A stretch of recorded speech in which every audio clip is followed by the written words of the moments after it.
वो मैं ये कह रहा था कि अगर आपने हमारा चैनल अभी तक सब्सक्राइब नहीं करा तो अब भी कर दो, नहीं तो बड़ा पछताओगे, बड़ा पछताओगे।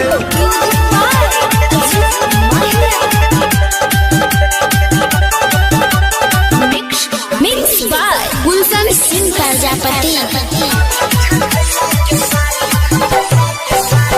चुतुर बुतुर देखै छियौ चलाकी, अरे बंसियादत।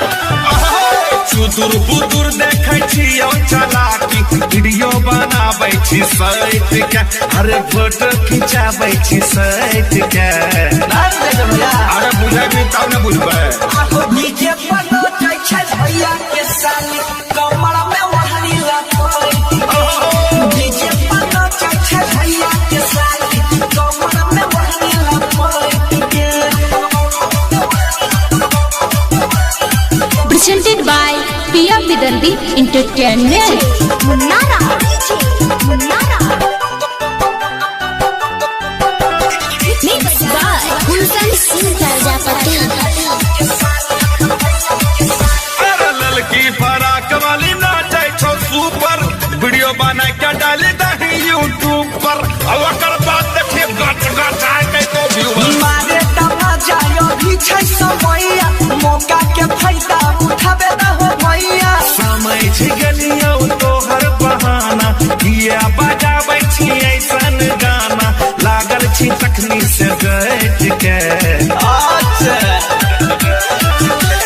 डीजे पर नचै छै भैया के साली, कमर में ओढ़नी लपेट के।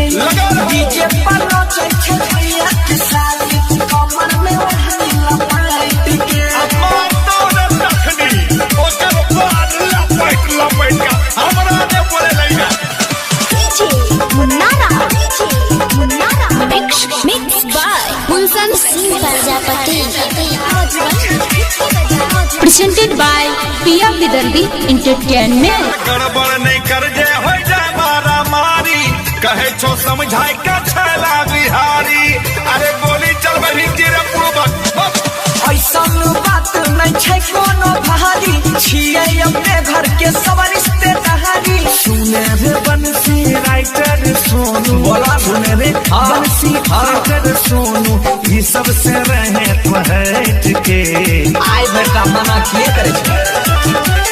बाद में हमरा ने कहिए रे छोरा, मत तो जबला पैकरा पैट के।